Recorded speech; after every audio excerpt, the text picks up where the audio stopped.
Alan, you and I have both seen Teenage Mutant Ninja Turtles, Mutant Mayhem. Wait, is it spelled wrong? Mutant Mayhem. Yes, it is spelled wrong. I'm going to correct that, and we're going to start although I would submit that is a better way to spell it. Did I spell it that way here? No, it's spelled correctly. Is it? In my document. Oh my I'm just saying that I think my way of spelling it is better. It's not like you mean the wrong way? Yes. Oh my God. In terms of phonetically, Alan, the emphasis you want to put on that first May. Dude, this is how prawn got invented. Or te. All right. Teenage Mutant Ninja Turtles, Mutant Mayhem is here, and we're going to talk about it. We already have a review up on the website, the film thread. If you go to filmthread.com, there is a review by a one Jason Delgado, who actually gave it, I'm going to share screen here, gave it a fairly positive review. Let me go to it. What is this movie on the front page of Film Thread? Alan, explain yourself. Which is it? Rec Room. What is this movie? Yes. It's a short film. I believe it's Michael reviewed this one, but it's very sexy. We will this just proves we will review anything at Film Thread. What is this? All right, we've got a documentary. Yeah, we got a documentary about firemen, and we got a article about a film festival. We've got a review of Bobcat Moretti. This comes out on VOD later this week. Here you go. Pencils versus Pixels. A documentary here. Wait a sec. Is this the correct? What is this? Take the Ice. Take the Ice. It's about the formation of the women's hockey league. Well, there you are. I have to read my own website to know what movies are out. So there you go. But Teenage Mutant Ninja Turtles is here. It got a decent, I want to say a good review from Jason Delgado. It did get a good review. It did get a good review. All right, let's scroll down to the review. And I should remind you, we gave Barbie a good review. So, all right. So this is the look. Here's the one thing I'll say. We have many different people who write for Film Thread, probably 30 or more freelance writers. Alan is probably I would say you're among the most prolific, Alan. Yes. Definitely. I don't write stuff at Film Thread. You haven't written a review in a very long time. Let's just say no, I haven't. But I review films here with you. Yeah. I mean, are you doing Dune 2? I think you set that one up. I think I have to do that one. Yeah. I have to do that one. Yeah. I believe the last review you did was Dune. Okay. I have a complaint about my own website. There are too many ads. Yeah. Look at this. These ads are annoying. I'm going to click all these off. But got an 8 out of 10 on Film Thread from Jason Delgado. Now, Jason Delgado is not Alan. Jason is not me. Alan, what did you think of Teenage Mutant Ninja Turtles, Mutant Mayhem? I was incredibly annoyed with this movie. Why? It's not made for me. And I really have problems with the storytelling. I mean, I can go into detail. We'll go into detail about that. Okay. But okay. there are just elements to it that annoyed me. I'm just curious what you thought, whether you liked it more than I did. We'll get into it, but I want to hear what you, because I remember we talked about it, and I'm like, don't tell me what you think. Yeah, I want to hear. So go through it, please. Why don't you go through the story and then tell us your thoughts? Yeah. So this is the origin story, and it veers off from the original movies, the original TV show, and the comic books. And not in a horrible way, but for modern audiences, blah blah blah. But there's a scientist who is a lonely man, and so he mutated animals to make friends. And there's a sinister organization out there that wants this mutation technology, and they invade his lab. They steal his friends, a fly, you know who I'm talking about. And then one of the vials of ooze falls into the sewer, which infects 4 turtles and a rat. And so as the years roll by, all of the mutated animals grow up, and we have our four four heroes here are being raised by Splinter, and they want to. They love human beings. They love humans. Splinter, on the other hand, doesn't love humans and forbids them to ever interact with them. And that's pretty much what this movie is their desire to be with the humans. And then there's a nefarious plot in which the destruction of the entire human race falls in the hands of the wrong players, and it's up to the Teenage Mutant Ninja Turtles to stop this plan and save all mankind. So that's our story. You're muted. I mean, that's the gist of it. But Yeah. it's what I actually enjoyed about the film is that I felt it was very character driven. And I didn't expect that. I didn't expect that it would be more character driven. Meaning, like, okay, and to be clear, and you can feel free to completely dismiss my review because I'm not a super fan. I was probably too old when Teenage Mutant Ninja Turtles became popular. I remember the original comic book, which I thought was very clever. I wish I had bought more of them at the time when they came out, in the 80s. And there were all these knockoffs that I thought were hilarious, like adolescent radioactive hamsters, among others. It seemed like every month there was a new wave of ripoffs of Teenage Mutant Ninja Turtles.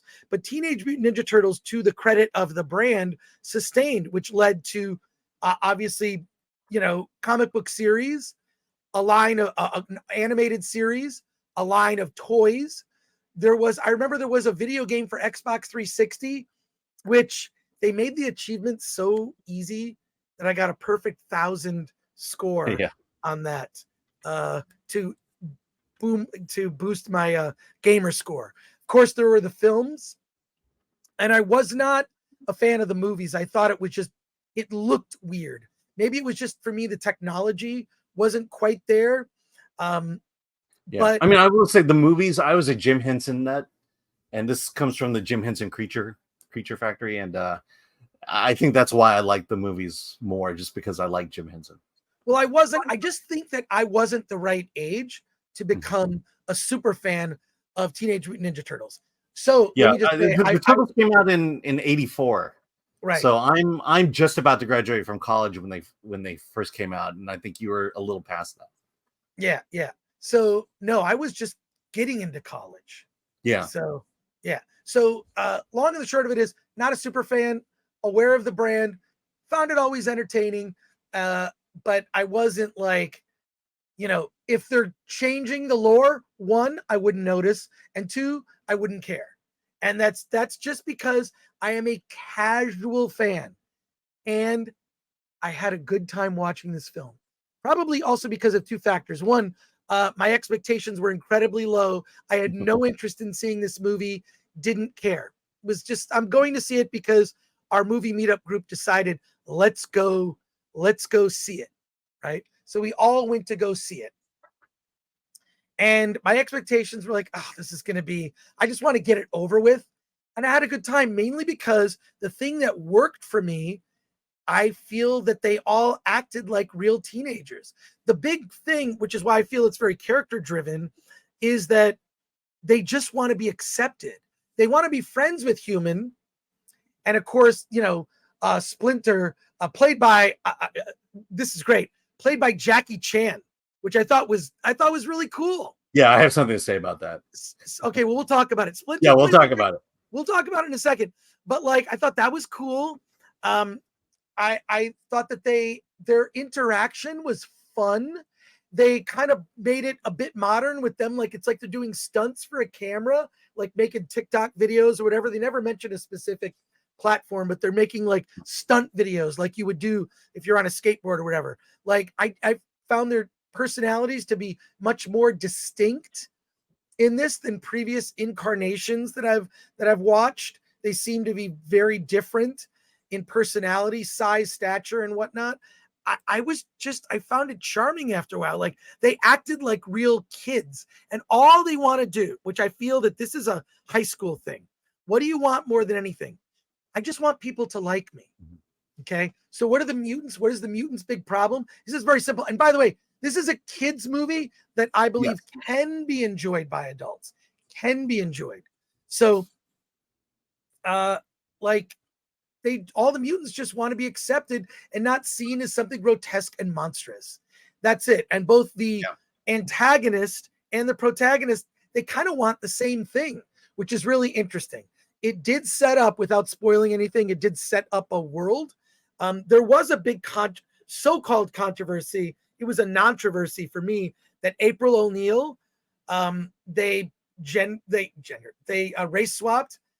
I didn't really care. I found that she was kind of funny in the sense that she was kind of a loser, and she wants to be this journalist, but no one takes her seriously. She ends up getting the moniker of Puke Girl, which in a scene that I thought was hysterical. I thought that was really funny. Like, it was endearing. I do sort of am annoyed. They could have kept that same character, this sort of replacement of redheads.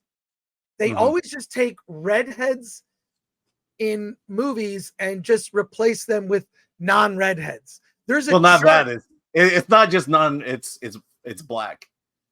Right. It's always one way. And I'm like, look, I just feel like it's just a little annoying because it's so consistent that it annoys me that one specific type of character is always replaced by so I just think, why would you do that? Like, who cares? Can anything just, look, I'll be surprised if the Fantastic Four are cast and are all white people. That will shock me. I guarantee. Here's my prediction on the Fantastic Four real quick, because it's rumored that Matt Smith of Doctor Who may be cast as Mr. Fantastic. Ben Grimm will be cast by a black actor, a black male actor. And because he just transforms into an orange rock guy anyways, whatever. So I don't know. I'm just saying, like, can we just, like, for once, just stick with the source material? And I could care less about the ethnicities of the people that are doing the voice acting. I thought the voice acting was very good. I thought it was very good. So look, is it the best movie this year? No. Did it exceed my expectations? Yes. Why? Because my expectations were kind of in the toilet. So, or in the sewer, so to speak. So I had a good time with it. Is it a great film? No. I'd say a 6.5, mainly because I had a good time. It's between a 6 and a 6.5 out of 10 for me. I had fun. Alan, your thoughts? Yeah, let me tell you what's wrong with the movie. Okay,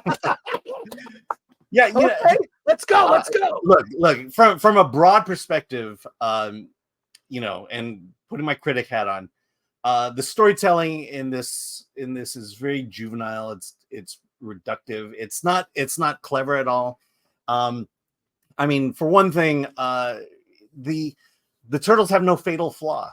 They're just wanting to be accepted by humans. That's their goal. They have no weaknesses to overcome in this movie. Then look, Hollywood tries to be virtuous, virtue signal that they're diverse and they want to better handle other cultures. And so let's think this one through. Splinter, played by Jackie Chan, who is Chinese. He speaks with a Chinese English accent. He is teaching his children the ways of ninjutsu, which is Japanese. And that's where they're going to learn their martial arts style and become ninjas. And how do they do that? By watching kung fu movies. Look, this is a little bit nitpicky, but the thing is that when Hollywood tries to be virtuous and say, "Hey, we're bringing in Asian culture to it," they get it wrong. I'm okay with Jackie Chan being the voice of Splinter. They were trying to get a high-profile Asian actor, fine. But when you start mixing things around, like they're trying to be ninjas, a Japanese fighting style, and yet they're learning it through watching kung fu movies, it just shows this laziness that Hollywood writers have gotten into lately. And this movie is just indicative of all that. the story is just, it's like, quite frankly, Splinter, being their dad, he's almost irrelevant until the end. He's just a guy who sits at home and wonders where his kids are and throws all these rules. You're grounded. You're not grounded. That's the relationship that he has with the kids. Don't visit humans. There's just nothing there. And then I think when you talk about this idea of destroying all humans, the idea here is Splinter hates all humans, and so does the Ice Cube character. It kind of, it just plays out in a very awkward way, in a way that just it just feels forced in the way they try to resolve it. And I think ultimately what I'm saying here is I've been so disappointed with writing these days in Hollywood, and this movie is just a shining example of that. There's this movie is about the narrative moving from point A to point B to point C, and the subtext, I guess it's there, but it's not something necessarily that we can relate to. The idea of killing all humans, I guess if you're super woke and you hate what we're doing to the environment, let's kill all the humans. But this is not something that I think kids can latch onto. You need to be able to identify with Leonardo, Donatello, Raphael. You need to identify with them in some way other than their personality. Donatello's the smart one. Raphael's the strong one, the brute. There's got to be some kind of a fatal flaw that they can overcome. The kids need to feel like that the struggles they go through are the same struggles that these Teenage Mutant Ninja Turtles go through. And it's just not there. And then lastly, let me talk about the animation style. It's cool, I guess. The problem is if you watch the feature that I saw beforehand, it's drawn like what they call a teenage scribble style. If you go into apparently if you go to any teenager's sketchbook, they draw in this style, and so it's devoid of sharp lines. It's mostly scribble style, sketching style. And the problem is the action is hard to follow because the action moves so quickly that when you don't have these fine lines, it's hard to understand what's happening on screen. And especially when the tones of the cartoon are so dark in tone and color, it's just hard to really figure out what's happening. And as a result, there's not really an action sequence in this entire film that I remember or thought was really cool. The only really cool thing was Kaiju Mutant at the end, and so I think ultimately I walked away. I guess it's fine for kids. I think your kids might like it, but I think kids deserve better in the way stories are being told. Their stories are being told. I think kids can deal with more sophisticated storylines than this. And so I'm just I'm disappointed with ultimately what was presented and this idea that this is for kids. It's a very mediocre kid story. So that's my thoughts. You're muted. Well, I'll just say this. My expectations were so low. I so didn't care about this film that the fact that I was entertained at all, and I'm like a 6.5. Mm-hmm. Because I had fun and I did not expect for it to have fun. And how are you like an expert on anything Asian now? Yeah, how? Well, I'm not an expert on ninjas, but I do understand kung fu and kung fu cinema. Well, there you go. Yeah, I mean, look, Seth Rogen is a co-writer on this. You would think he'd know better, but we clearly know he doesn't. Look, kids deserve better. That's all I'm saying here. As an origin story, I thought it was fun. We're going to go to questions and comments in our chat. And, Alan and I disagree. Wait, so I gave it between a 6 and a 6.5 because it exceeded my expectations. Alan, what about you out of 10? I'll give it a 5. I'm not going to see this again, but, I'm not going to see it again. Yeah, but yeah. you know, it's not. I'm not going to go back and say that this was a good film and you should see it. You know, there's Right. certainly other kids films that deserve Right. that. Jericho Leon, Jackie Chan was the master in the new Karate Kid. They were confused a long Yeah, time it should have ago. been the Kung Fu Kid. And Latino Slant says Gore on crack, Alan on point, and goes on to say for 5, Latino Slant says no ninja, no honoring of their weapons, and no cowabunga, dude. Yeah, I'm out. But that's See, for you got to save something for the okay, second so movie. this was my biggest sticking point about this. Master Splinter, they call him Master Splinter for a reason. He's the older gentleman, the more world worn. He dispenses wisdom to the teenagers, to the turtles. He doesn't do that in this one. He's just a cranky father.